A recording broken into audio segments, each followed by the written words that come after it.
Hi everyone, कैसे हैं सभी। मेरा नाम है निकिता सिंह और स्वागत है आप सभी का हमारे इस चैनल पर जो कि है सीयूईटी हिंदी मीडियम।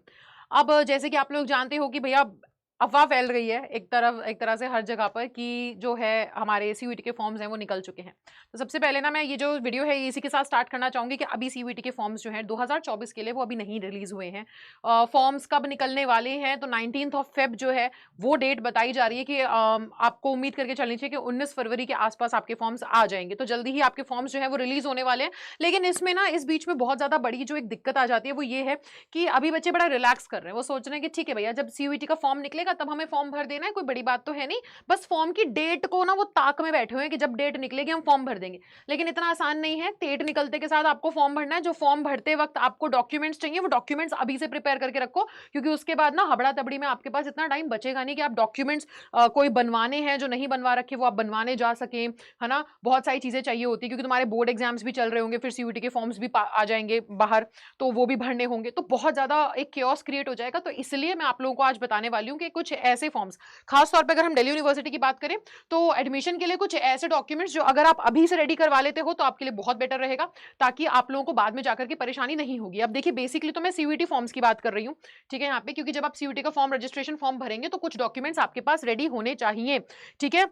अब ना कई बारी क्या होता है कि सीयूईटी का जब आप रजिस्ट्रेशन फॉर्म भरोगे तो वहां पे भी वो डॉक्यूमेंट्स मांगते हैं।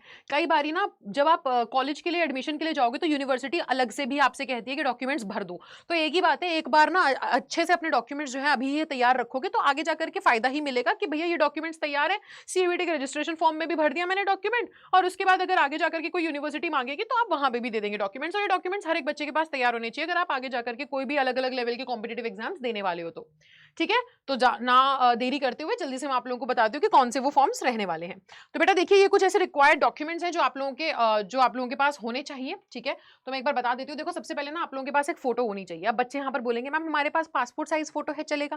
बेटा, पासपोर्ट साइज फोटो अगर आपके पास फिजिकल फॉर्म में है, यानी कि अगर आपके पास एक पासपोर्ट साइज फोटो वैसे पड़ी हुई है ना, आपके फोन में नहीं है, तो बच्चे अधिकतर क्या करते हैं कि पासपोर्ट साइज फोटो जो फिजिकल फॉर्म में रहती है ना उनकी, तो उसकी फोटो क्लिक करके अपलोड करते हैं, तो वो फोटो ना इतनी क्लियर नहीं आती है। तो मैं आपको बस एक सजेशन दूंगी कि अगर आपने अभी तक फोटो आपके पास कोई नहीं है तो क्लिक करवा लीजिए, लेकिन ध्यान रखिएगा कि वो फोटो जो है ना वो डिजिटल, यानी कि वो फोटो आपके फोन में होनी चाहिए। हाँ, वो अपने पर्स में रख करके या फिर वो होता है ना, कॉपीज निकलवा लेते हैं, तो वो कॉपी की फोटो खींच करके, क्योंकि देखो फॉर्म जो है ऑनलाइन भरा जाएगा, तो आपके फोन में फोटो होनी चाहिए। तो बेटर होगा कि वो खींच के, पासपोर्ट साइज की फोटो खींच रहे हो फिर अपलोड कर रहे हो, उससे बेहतर क्या है, उससे बेहतर ये है कि आप अपने फोन में एक डिजिटल फॉर्म में, है ना, फोन में एक डॉक्यूमेंट्स की लिस्ट बना करके रखें। डॉक्यूमेंट्स अपने जो है सारे के सारे फोन में एक किसी फोल्डर में रखें अपने पास। और सबसे इंपॉर्टेंट चीज है कि जो फोटो है व्हाइट बैकग्राउंड में होनी चाहिए। अधिकतर होता है ना पीछे पीला नीला हरा बैकग्राउंड है, वो नहीं चलेगा। ज्यादा क्लैरिटी किसमें आती है? व्हाइट बैकग्राउंड में आती है, और व्हाइट बैकग्राउंड ही स्टैंडर्ड फोटो मानी जाती है। तो देखो, ये डॉक्यूमेंट्स जो मैं बता रही हूँ ये ऐसे के ऐसे तैयार रखना, ताकि एक भी चांस ना हो कि आपका डॉक्यूमेंट जो है, आपका जो फॉर्म है वो क्या हो जाए, वो रिजेक्ट हो जाए। और हाँ, मैं सही कह रही हूँ, अगर आपके पास सही डॉक्यूमेंट्स नहीं है तो फॉर्म रिजेक्ट हो जाते हैं। तो ये बाद में सर पकड़ के बैठना पड़ेगा, फिर बाद में परेशान होगे। इससे बेटर है कि अभी से ना, फॉर्म निकलने से पहले भी 3-4 दिन जो भी बाकी है आपके पास, आप ये कुछ डॉक्यूमेंट्स तैयार करवा लें। तो एक फोटो ले लेना, व्हाइट बैकग्राउंड पे होनी चाहिए। अगर चश्मा पहनते हो मेरी तरह तो कोशिश करना कि चश्मा उतार करके लेना, क्योंकि रिफ्लेक्शन पड़ती है। तो आपका फेस क्लियरली दिखना चाहिए, विजिबल होना चाहिए भैया, बाद में जाकर के ऐसी दिक्कत ना हो जाए कि फोटो किसी और की, तुम देखने में कोई और लग रहे हो, है ना। सो ऐसा फिल्टर विल्टर वाला कुछ नहीं, नॉर्मल बढ़िया सी फोटो होनी चाहिए। चश्मा उतार पहनते हो तो उतार करके प्रॉपर एक फोटो क्लिक करवा लीजिएगा व्हाइट बैकग्राउंड के ऊपर, और अपने फोन में रखना, क्लियर फोटो होनी चाहिए। दूसरा क्या चाहिए बेटा? सिग्नेचर चाहिए आपके।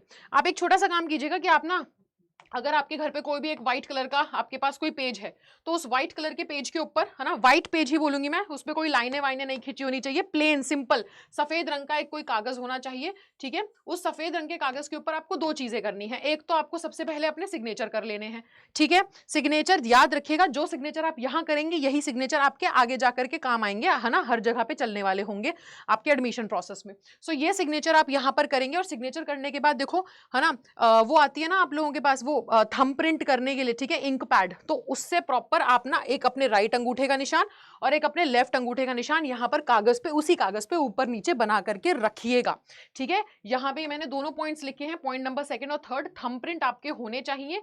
तो आपको सबसे पहले क्या कर लेना है, आप ना एक तो फोटो क्लिक करवाने के बाद सफेद कागज पे अपना एक सिग्नेचर रखेंगे, और सिग्नेचर के बाद अपने सीधे अंगूठे और अपने दूसरे अंगूठे, ठीक है ना, उल्टे अंगूठे का आपके पास एक होना चाहिए पेपर पे, ठीक है। अब यहाँ पे वो चिंदीपना मत करना कि वो पेन से ऐसे कलर किया अंगूठे पर और छाप दिया, प्रॉपर तरीके से भैया देखो ऊपर नीचे नहीं होने चाहिए डॉक्यूमेंट्स, ये बहुत स्ट्रिक्टली चेक होते हैं।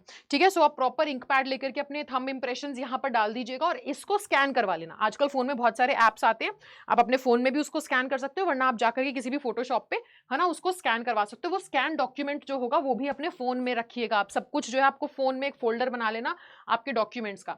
तो ये जो है ये कागज आपके पास होना चाहिए जिसपे आपके सिग्नेचर होंगे और आपकी थंब प्रिंट्स होंगे। ठीक है, ये दोनों आपके पास स्कैन होने चाहिए आपके फोन में। अब आपके पास चौथी चीज जो है तुम्हारा कास्ट सर्टिफिकेट, आप जिस भी कास्ट से हैं, ठीक है, SC ST EWS OBC PW BD, जिस भी आप कास्ट से हैं आपके पास सर्टिफिकेट्स होने चाहिए। बहुत सारे बच्चे पूछते हैं कि मैम हमारे पास कौन से सर्टिफिकेट वैलिड होंगे, तो 1 अप्रैल 2023 से लेकर के जितने भी आपके सर्टिफिकेट्स हैं वो वैलिड रहेंगे, पर सेंट्रल लेवल के होने चाहिए। ध्यान रखिएगा, है ना। आपके पास भाई स्टेट लेवल का है तो जरूरी नहीं है स्टेट लेवल का सर्टिफिकेट बनवा रखा है तो वो सेंट्रल लेवल पे भी उसकी वही मान्यता रहे, तो सेंट्रल लेवल का सर्टिफिकेट आपके पास तैयार होना चाहिए। और 5वां जो है क्लास 10th और 12th की आपके पास मार्कशीट होनी चाहिए। ठीक है, क्लास 10th की आपके पास मार्कशीट, और ध्यान रखिएगा बेटा इसके अंदर आपने जितनी भी चीजें डाल रखी है, ठीक है, क्लास 12th की जो 10th की जो मार्कशीट है उसमें आपका जो DOB दे रखा है, जो नाम वाम दे रखा है, ठीक है, वो सारी चीजें, क्योंकि कई बार ना फॉर्म में वो आपसे बोलेंगे कि 10th के बेसिस पर बताइए, 10th के बेसिस पर आपकी DOB क्या लिखी हुई है, नाम क्या लिखा हुआ है, तो कई बार ऐसे फॉर्म में पूछा जाता है तो आपको वो एंटर करना पड़ेगा। अब बच्चे यहाँ पे जो क्लास 12th के वो बोलेंगे मैम फॉर्म तो अभी आ जाएगा फरवरी में, हम तो अभी 12वीं का पेपर देने वाले हैं, अभी तो हमारे पेपर भी शुरू नहीं हुए, तो हम 12वीं की मार्कशीट कैसे लगाएं। तो फॉर्म में ना वहां पे ऑप्शन होता है कि अगर आप पास आउट हो चुके हो 12th से तो आप वहां पे लिख दीजिए और मार्कशीट अपनी सबमिट कर दीजिए। अगर नहीं हुए हो, अभी इस साल पेपर देने वाले हो, तो अपीयरिंग का ऑप्शन आता है उस पर क्लिक कर दीजिएगा। ठीक है, और ईमेल एड्रेस बेटा एक आपको अपना तैयार रखना पड़ेगा। खासतौर पे मैं हिंदी मीडियम के बच्चों से बोलूंगी कि अगर आपके पास अपना खुद का ईमेल एड्रेस नहीं है तो बना लो, फ्री ऑफ कॉस्ट रहता है भैया। जीमेल पे जाकर के आप एक ईमेल एड्रेस जरूर बना लें, क्योंकि जब आप फॉर्म भरेंगे ना तो वो क्या होता है कि वो फॉर्म ना आपसे एक्चुअल में आपका ईमेल एड्रेस मांगेगा, आपको वहां पे ईमेल एड्रेस अपना देना पड़ेगा, और वो ईमेल एड्रेस पे एक OTP जाता है। उस OTP को जब आप डालोगे ना, यहाँ से OTP उठा करके जब आप फॉर्म में डालोगे तब जाकर के वो आपका फॉर्म जो है वो क्या होगा, कंप्लीट सबमिट हो जाएगा। तो आपका ईमेल एड्रेस के ऊपर OTP आता है और एक मोबाइल फोन नंबर के ऊपर OTP आता है। तो ऐसा मोबाइल नंबर डालना जो कि ऑन हो, और एक ऐसा ईमेल एड्रेस डालना जो आपका खुद का हो जिसे आप चेक कर सको। ऐसा नहीं कि भैया ये तो हमारे कजन भाई का था, बुआ की बेटी का ईमेल एड्रेस डाल दिया, मम्मी का ईमेल एड्रेस डाल दिया जिसका पासवर्ड ही नहीं पता है। तो याद रखिएगा कि NTA का कोई भी तुम्हारा फॉर्म का डॉक्यूमेंट रिजेक्ट है, एक्सेप्टेड है, कोई दिक्कत है, कुछ भी नोटिफिकेशन आएगी NTA की, इसी ईमेल एड्रेस पे आएगी जो आप फॉर्म में भरोगे। तो ये चलता हुआ ईमेल एड्रेस होना चाहिए जिसका पासवर्ड वासवर्ड सब तुमको पता हो। मोबाइल फोन भी ऐसा होना चाहिए जो आपका ऑन हो नंबर, जिस पे मैसेजेस आते हो, आपको सारी जानकारी मिल सके, क्योंकि मोबाइल फोन पे भी OTP आएगा जो आपको भरना पड़ेगा। ठीक है, तो मोबाइल फोन और ईमेल एड्रेस अपना ध्यान रखिएगा। अच्छा, एक और चीज बेटा, कास्ट सर्टिफिकेट, अब ध्यान रखिएगा कि भैया 10th 12th ये कास्ट सर्टिफिकेट, आधार कार्ड, इस पर तुम्हारे जितने भी नाम लिखा है, मम्मी का, पापा का, आपका नाम लिखा है, इन सभी में ना नाम की स्पेलिंग सेम होनी चाहिए। ऐसा नहीं कि तुम्हारा नाम लिखा हुआ है राजेश सिंह और पापा का नाम लिखा हुआ है वीरेंद्र कुमार, तो ऐसा नहीं होना चाहिए कि तुमने सिंह लगा रखा है, पापा के सरनेम में कुमार लगा हुआ है, आधार कार्ड पे अलग सरनेम लगा हुआ है ना, 10th क्लास के सर्टिफिकेट में अलग सरनेम लगा हुआ है, या नाम की स्पेलिंग अलग है ना। तो ये चीजों का ध्यान रखना कि ये सब कुछ सारी चीजें मैच करनी चाहिए, माता पिता का नाम भी, स्पेलिंग्स भी, सब कुछ मैच करना चाहिए, क्योंकि छोटी छोटी चीजें जो है ना, फिर यहाँ इस पे बेसिस पे क्या होता है, फॉर्म तो भर दोगे लेकिन फिर ये क्या होगा, ये ना आगे जाकर के फॉर्म्स रिजेक्ट होने चालू हो जाएंगे तुम्हारे, तो ये नहीं होना चाहिए। तो ध्यान रखिएगा, अगर अभी कुछ चेंजेस करवाने तो करवा लेना, है ना। अगर कुछ बदलाव करवाना है कि कहीं पे नाम वाम की स्पेलिंग अलग अलग जगहों पे अलग दे रखी है, आधार कार्ड पे अलग है या 10वीं की मार्कशीट पे अलग है, तो ये अगर चेंज वेंज करवाना है तो ये अभी का टाइम है, अभी करवा करके चलिएगा। ठीक है, सो ये कुछ डॉक्यूमेंट्स है जो रिक्वायर्ड रहेंगे और इनका ध्यान रखना, इनको अभी से सबमिट करके, मतलब अभी से अपने पास इकट्ठा करके रखिए, फोन में रखिए। ठीक है, क्योंकि जैसे ही फॉर्म निकलेगा यही डॉक्यूमेंट्स हैं जो आपको चाहिए होंगे, तो आप साथ के साथ इसे भर सकेंगे। और इन डॉक्यूमेंट्स को एक बार वेरीफाई जरूर कर लेना, मतलब एक बार रीचेक जरूर कर लेना सारे डॉक्यूमेंट्स सही तरीके से हैं या नहीं है, और इसी स्टैंडर्ड के हिसाब से रखिएगा। ठीक है, कि व्हाइट बैकग्राउंड हो, स्कैन करवा लो, ठीक है, स्पेलिंग्स की जो है मिस्टेक ना हो कहीं पे भी, ईमेल एड्रेस आपका चलता हुआ हो, तो ये सारी चीजों का आपको ध्यान रखना पड़ेगा। बाकी आप लोग जानते ही हैं CUET के फॉर्म्स बाहर निकलने ही वाले हैं, है ना, किसी भी टाइम पे CUET के फॉर्म्स जो हैं वो आउट हो ही जाएंगे, और उसी के साथ साथ बोर्ड्स का प्रेशर तो है ही, और CUET का प्रेशर और ज्यादा तुम पर एकदम से गिर जाएगा, तो आपको टेंशन लेने की जरूरत नहीं है। आपके इस प्रेशर को कम करने के लिए अड्डा 24/7 की टीम जो है वो आप लोगों के साथ मौजूद है। ठीक है, तो अगर आप CUET की तैयारी कर रहे हैं तो आपको कुछ नहीं करना है, आपको केवल जो हमारा अड्डा 24/7 का ऐप है उस पे जाकर के एक बहुत ही बेहतरीन बैच चल रहा है जिसमें आप एडमिशन ले सकते हो और आप अपनी सीयूईटी की सारी दिक्कतों को हमारे नाम कर सकते हो, क्योंकि हम लोग ध्यान रखेंगे उसका, खास तौर पे सीयूईटी हिंदी मीडियम के जितने भी स्टूडेंट्स हैं। अगर आप साइंस साइड के हो तो हिंदी मीडियम का एक साइंस का बैच चल रहा है जो हिंदी मीडियम के बच्चों को पढ़ाएगा और सीयूईटी क्रैक करवाएगा, या फिर आर्ट्स के बच्चे हैं तो आप आर्ट्स के बैच को भी ले सकते हो, या फिर अगर आपको केवल लैंग्वेज का बैच लेना है जिसमें जीटी हो तो आप ये बैच भी ले सकते हो। अभी हमारा एक बैच चल रहा है, देखिए यहाँ पर विजय बैच, ठीक है, जिसमें जीटी जनरल टेस्ट और लैंग्वेज की तैयारी करवाई जा रही है। मैं वहां पर आप लोगों को इंग्लिश पढ़ा रही हूँ। सो इस बैच में अगर आप एडमिशन लेना चाहेंगे तो आपको कुछ नहीं करना है ना, ये बैच आपको जाना है, इस पे क्लिक करना है यहाँ पर, ठीक है, व्यू ऑफर्स, और यहाँ पर जाकर के आपको ये बैच यहाँ पे कितने का नजर आ रहा है ना, अगर हम यहाँ पर देखें तो ये आपको नजर आ रहा होगा, ठीक है, टोटल जो यहाँ पे प्राइस अगर यहाँ पे हमें दे रखा है इसको देखिए, है ना, 2500 का ये बैच यहाँ पर नजर आ रहा है। लेकिन यहाँ पर अगर आप क्या करते हो, आपको बहुत एक भारी डिस्काउंट चल रहा है अभी। आपको कुछ नहीं करना है, आपको केवल ये जो कोड है Y830, ये कोड आपको यहाँ पर टाइप करना है। मैं यहाँ पे टाइप कर देती हूँ, ठीक है, Y830, ये कोड आपको टाइप करते के साथ ही, देखिए ये कोड मैंने डाल दिया, कोड टाइप करते के साथ ही जो पूरा का पूरा डिस्काउंट है वो आपके पास इतना पड़ेगा, ठीक है, और आपको ये जो बैच है केवल 1999 का पड़ेगा।